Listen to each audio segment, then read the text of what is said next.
Assalamualaikum warahmatullahi wabarakatuh. Kembali kita melanjutkan materi terkait dengan bahasa pemrograman Java. Pada materi ke-13 ini kita akan masih masuk di perulangan, namun dengan konsep yang namanya nested loop. Atau di mana nested loop itu bisa dibilang perulangan yang berada di dalam sebuah perulangan. Jadi sama seperti nested if, di mana ada if di dalam if, gitu ya, if nested selection. Kalau di loop juga bisa ya. Jadi nested itu adalah bersarang ya, jadi ada for, di dalamnya ada for lagi, atau mungkin nanti di dalamnya ada for lagi, atau mungkin di dalam for ada while gitu. Nah, jadi selama teman-teman memahami konsep dari perulangannya, harusnya tidak akan kesulitan memahami terkait dengan perulangan nested ini. Tuh. Nah, jadi kalau lihat di sini nih, ini ada statement biasa ya. Terus ada kondisi, kondisinya berarti kalau dia true. Nah, lihat kalau true dia ada ngecek kondisi lagi, terus ada statement gitu ya. Kalau true ke true sampai dia false, kalau false dia balik ke atas, kondisinya dicek, kalau masih kalau true dia jalanin lagi kondisinya, muter lagi gitu seterusnya. Jadi misalnya gini ya, ini kayaknya bukan kayaknya ya, ini adalah contoh nested for. Nested for itu kan ngecek kondisi dulu ya. Misalnya nih, kondisinya adalah satu kurang dari sama dengan 5. Sorry, satu kurang dari sama dengan 3. Nilai pertama satu. Satu kurang dari 3 true, nih ke bawah. Ternyata dia di bawahnya ada for lagi. Kondisinya cuma kurang dari sama dengan 2. Nah, begitu di sini ngecek nih. J misalnya, saya punya variabel baru J kurang dari sama dengan 2 true. Jadi di sini akan, kalau dia true, dia akan muter terus nih di sini. Sampai ketemu false. Nah, begitu ketemu false, baru for yang di atasnya ngupdate. Tadi kondisinya baru sampai satu gitu. Oh, sekarang angka 2. Balik lagi ke bawah. Jadi, perulangan yang ada di dalam sini, itu tergantung dari yang di atas. Jadi kalau yang di atas false, dia berhenti, dia nggak akan ngulang gitu. Nah ini contohnya kalau for, ini ada for, terus ada for lagi, terus ini ada while, terus di dalamnya ada while lagi, terus ini kalau do. Jadi sebenarnya lebih kepada bentuk intinya perulangan for yang ini nih, yang for di dalam sini, body of loop 2, ini akan bekerja sebanyak berapa kali? Sebanyak jumlah for yang di atasnya. Gitu. Ya, jadi buat gampangnya kita belajar di for aja ya. Buat lebih memudahkan bagaimana konsep nested for itu bekerja. Jadi kita langsung masuk code-nya aja ya dari Jepang. Oke. Nah, jadi biar tidak membingungkan bagaimana konsep daripada bentuk nestednya, lebih gampang itu akan masuk ke pemrograman. Public class, sorry, public static void main gini. Oke ya. Nah, sekarang kita masuk ke for-nya. Jadi kita misalnya ada for. Ini materi tentang terkait dengan nested for. Oke. Integer i. Hmm, iya, biar gampang. Iya, jadi ya, sama dengan 0, sama dengan 1. I kurang dari sama dengan 5. I plus plus. Oke. Sekarang kita masuk ke seperti ini. System.out.print. Saya cetak angka i-nya. Oke.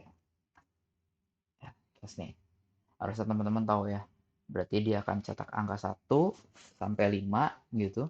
Terus dia ke samping karena kita pakainya adalah print, bukan println gitu. Oke, coba kita jalankan programnya ya. 13. Sederhana dulu. Nah, ini. Oke, nah sekarang kita mau bikin nested for. Nah, tapi outputnya gimana? Saya mau kasih tahu juga, saya mau tambahin ini di sini. Tapi sebelumnya, terus saya lakukan sebanyak 3 kali. Nah, kalau saya lakukan sebanyak 3 kali, outputnya teman-teman harus tahu ya. 1 sampai 5 sebanyak 3 kali. Lihat, ini, sorry. Ya, for yang pertama, 1, 2, 3, 4, 5. For yang kedua, 1, 2, 3, 4, 5. For yang ketiga, 1, 2, 3, 4, 5. Nah, pekerjaannya sama aja. Tapi kita menulisnya sebanyak 3 kali. Nah, istilah di dalam pemrograman itu don't repeat yourself gitu ya. Jangan melakukan coding yang sama berulang-ulang gitu. Ngapain? Nah, sekarang coba kalau kita tambahin ini system dot out dot println kosong. Tuh, satu paket, ini satu paket, ini satu paket. Compile lagi, kita jalanin programnya. Nah, sekarang outputnya seperti ini. Ya, pindah baris. Ini yang bikin pindah baris. 1, 2, 3, 4, 5. 1, 2, 3, 4, 5. 1, 2, 3, 4, 5. Nah, sekarang kita lihat. Pekerjaannya kan sama semua ya, gitu ya. Pekerjaannya sama semua nih. Ini satu paket. Kenapa sih nggak ini nih, yang saya blok ini diulang sebanyak 3 kali, tapi secara perulangan lagi? Kan kalau ini manual ya, jadi kalau misalnya outputnya mau ada 5, kita nulisnya berarti 5 kali. Tuh, oke. Jadi sehingga outputnya jadi seperti ini nih. Mungkin di pemrograman satu familiar dengan kayak gini. Tuh, 1, 2, 3, 4, 5, 1, 2, 3, 4, 5 gitu ya. Nah, tapi kan jadi tidak efisien ya. Maksudnya tidak efisien. Buat output begitu aja kita harus pakai for-nya sebanyak 5 kali. Nah, diingat tadi biar gampang kita di 3 aja ya. 1, 2, 3. Biar nanti teman-teman tahu ada di mana itu. Oke. Sekarang ini nih kita mau ulang 3 kali. Ini satu blok nih. Satu blok ini mau diulang 3 kali. Pertanyaan saya, kalau hal ini mau diulang 3 kali, kalau misalnya apa namanya? Kalau kita mau membuat for diulang 3 kali, kan kita cukup tulis gini ya. For integer misalnya x sama dengan 1, x kurang dari sama dengan 3, x plus plus. Oke. For yang di atas, ini for yang ini nih. Ini akan membuat apa yang ada di dalam sini diulang sebanyak 3 kali. For ini, apa yang ada di dalam sini, dia akan membuat pekerjaan ini diulang sebanyak 5 kali. Nah, jadi kalau ini saya taruh di sini, oke, lihat ya. Jadi biar kelihatan. Nah, ini. Jadi apa yang ada di sini itu berarti akan diulang sebanyak 3 kali. Jadi ini bisa hilang. Tuh, ini namanya method for. Jadi pekerjaan ini diulang sebanyak 3 kali. Jadi kalau kita running, berarti ada berapa baris?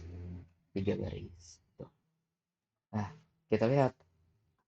Jadi teman-teman tuh lihatnya for x sampai dengan 1.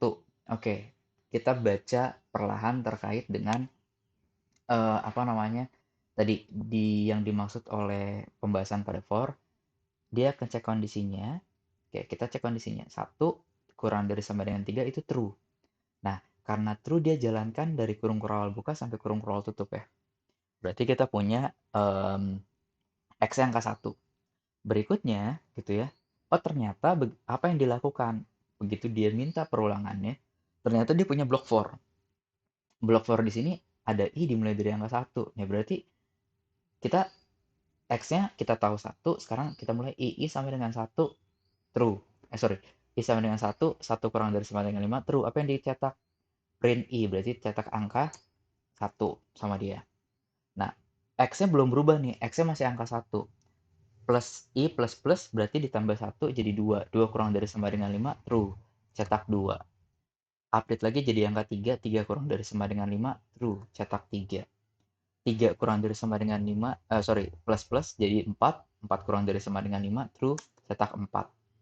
Update lagi 5, 5 kurang dari sama dengan 5, true. Cetak 5.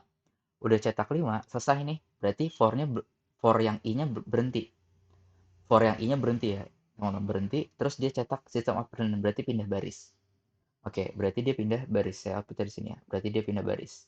Pindah baris dia. Nah, X-nya tadi kan baru angka 1 kan. Berarti pekerjaan for-nya kelar 1 kali. Setelah dia selesai 1 kali itu, update X-nya. X tambah 1 jadi berapa? Jadi 2. 2 kurang dari sama dengan 3 adalah true. Karena dia true, berarti kerja lagi dari bawah. Kerja lagi nih dari kurung keloboka sampai kurung kelola tutup ini. For-nya I-nya dimulai dari berapa? I-nya dimulai dari satu lagi, karena dia dari atas kan.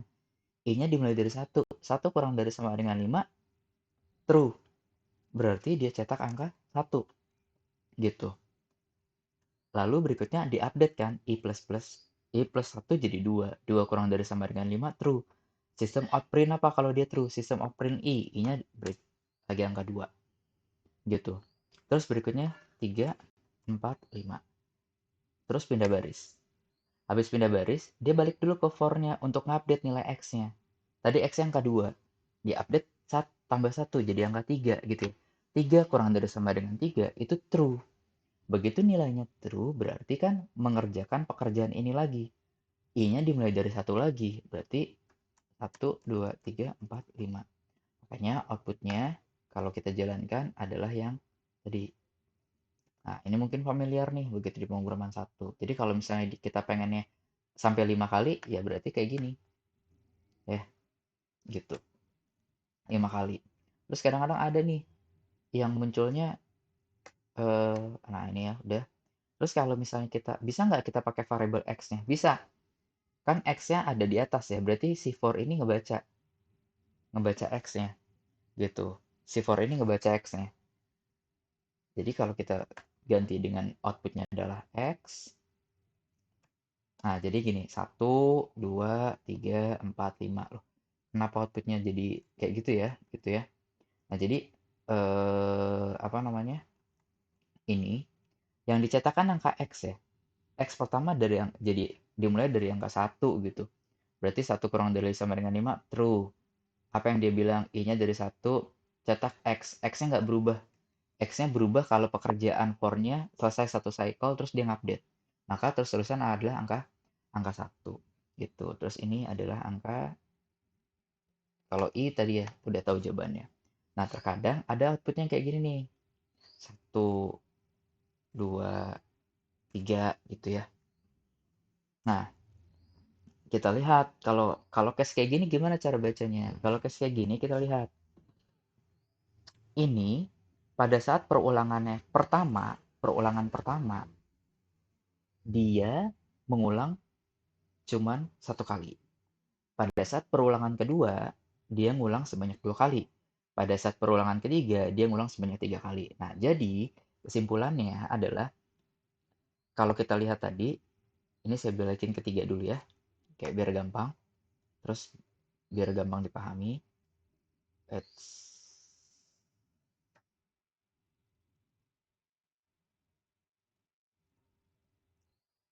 Oke, lihat. Kalau ini saya ganti 5, barisnya jadi 5. Saya ganti 8, barisnya jadi 8. Artinya, for yang pertama itu baris. For yang kedua, kalau konsep yang ini ya, materi yang kayak gini, ini berupa untuk yang di kolom. Konsep tuh gitu, kalau yang tugas-tugas kayak gini nih. Nah, sekarang kita lihat, pada saat barisnya 1, dia batasannya cuma sampai 1. Pada saat barisnya 2, dia batasannya cuma sampai 2. Pada saat barisnya 3, dia batasannya cuma sampai 3. Nah, kira-kira yang nentuin batas itu yang mana sih? Yang nentuin batas kan ini ya. Nih. Nah, berarti batasan sampai mana? Oh, sampai baris. Variabel baris itu apa? X. Gitu. Jadi kalau X1 berarti dia dari I-nya dimulai dari, eh, kalau dia X1 berarti selama kurang dari sama dengan 1. Pada saat X-nya 2 berarti selama kurang dari sama dengan 2. Pada saat X-nya 3 berarti dia kurang dari sama dengan 3. Jadi kalau ini di running, nah kayak gitu jadinya. Itu batas. Nah ini batasnya nih. Makanya lihat lagi. Oh, case yang kedua misalnya ya. Ini ini 1, biasanya ada yang kayak gini ya. 1, 2, 3, 1, 2, terus 1. Gitu. Nah, kalau kayak gini kita lihat. Kalau yang seperti ini berarti baris pertama 3, baris kedua baris pertama 3, baris kedua 2, baris terakhir 1. Kan turun ya. Nah, begitu dia turun gitu. Begitu dia turun, ini pertama kali batasannya sampai 3. Nah, sekarang kita tinggal mainkan increment-nya. Apa yang kita turunin? Berarti yang kita turunin itu adalah apa tuh kira-kira? Kalau kita turunin contoh ya, dari 1 sampai 3, 1 sampai 2, 1 sampai 1, berarti ini tetap dimulai dari 1 kan? Nah, berarti ini tetap dimulai dari 1. Kalau ini tetap dimulai dari 1, berarti ini tetap kurang dari sama dengan. Kalau tetap kurang dari sama dengan, ini tetap 1 plus plus. Masalahnya berarti kita harus turunin barisnya. Kalau kita turunin barisnya, berarti ini jadi angka 3, ini lebih dari sama dengan 1, gitu kan? Terus ini yang kita turunin, gitu. Jadi, kalau ini kita running, nah, berubah kayak gitu. Nah, jadi teman-teman tinggal pahami bahwa apa nih yang mau di iniin. Atau kadang-kadang ada yang kayak gini outputnya. 1, 2, 3, eh, ini 5 gitu ya. Ini 5, terus di sini 5, 4, terus di sini 5, 4, 3, terus 5, 4, 3, 2, terakhir 5, 4, 3, 2, 1 gitu. Nah, kalau yang seperti ini, kita lihat, ingat nih, ini awalan ini itu menentukan, ini kan kolom ya, ini yang saya bilang ini kolom nih, ke kanan itu kolom. Kolomnya dimulai dari berapa? Oh, kolomnya dimulai dari angka 5 terus menurun. Berarti kita mulai dari angka 5. Terus dia lama-lama turun kan? Berarti kita pakainya adalah negatif-negatif. Tinggal batasannya. Gitu. Batasannya apa? Oh, ternyata kalau batasan pertama 5, batasan kedua 4, batasan ketiga 3, batasan kedua 2, batasan ke satu 1. Oh, berarti batasannya juga turun nih lama-lama. Berarti di sini 5. Jadi dua-duanya sama-sama turun.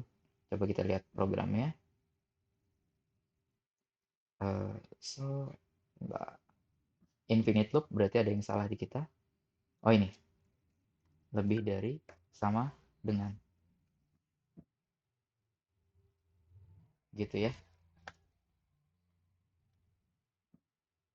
Coba kita cek lagi programnya. Nah, sudah. Gitu. Ini outputnya, ini source code-nya. Sesuai dengan apa yang kita inginkan. Jadi teman-teman analisisnya gitu ya. Jadi jangan sampai teman-teman tuh analisisnya bingung nih. Lihat aja outputnya gitu. Misalnya ya ada outputnya gini, satu, terus eh, 1, 2 gitu kan. Terus ini lagi 1, kayak tadi ya, 3 gitu. Nah sekarang kita lihat aja. Nih, saya ulang lagi gitu ya. Kalau dimulai dari 1 naik, berarti tugas cetak itu ke kanan ya. Ke kanan itu tugas cetaknya si kolom. Dimulai dari angka berapa? Dimulai dari angka 1. Semuanya statik, berarti kita mulai dari angka 1. Nah, lalu berikutnya ini jumlahnya sesuai dengan perulangan baris. Kalau kalau naik dia kurang dari. Ini dia plus plus. Gitu. Coba ya kalau bentuknya kayak gini. Jadi teman-teman tinggal pelajari ininya. Oh, terbalik. Nah, terbalik nih harusnya satunya di atas. Berarti ininya barisnya juga nambah. Ini dimulai dari 1.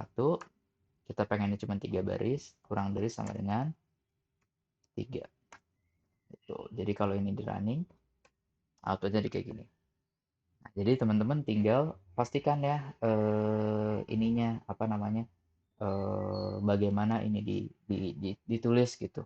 Nanti variannya banyak ya. Jadi misalnya variannya ada yang tulisnya gini. X 0 X 0 X gitu. Terus bawahnya 0 X 0 X 0. Terus bawahnya lagi gitu. X 0 X 0 X gitu. Nah, teman-teman tinggal ini aja. Oh, kalau kayak gini gimana nih gitu. Ada selang-seling gitu outputnya. Nah, tinggal di disesuaikan.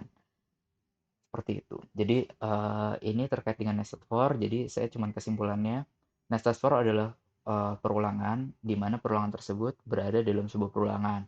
Nah, perulangan ini akan mengupdate nilainya setelah perulangan yang di dalamnya selesai semua, gitu. Oke, dan perulangan yang saya blok ini tidak akan jalan kalau di atasnya false.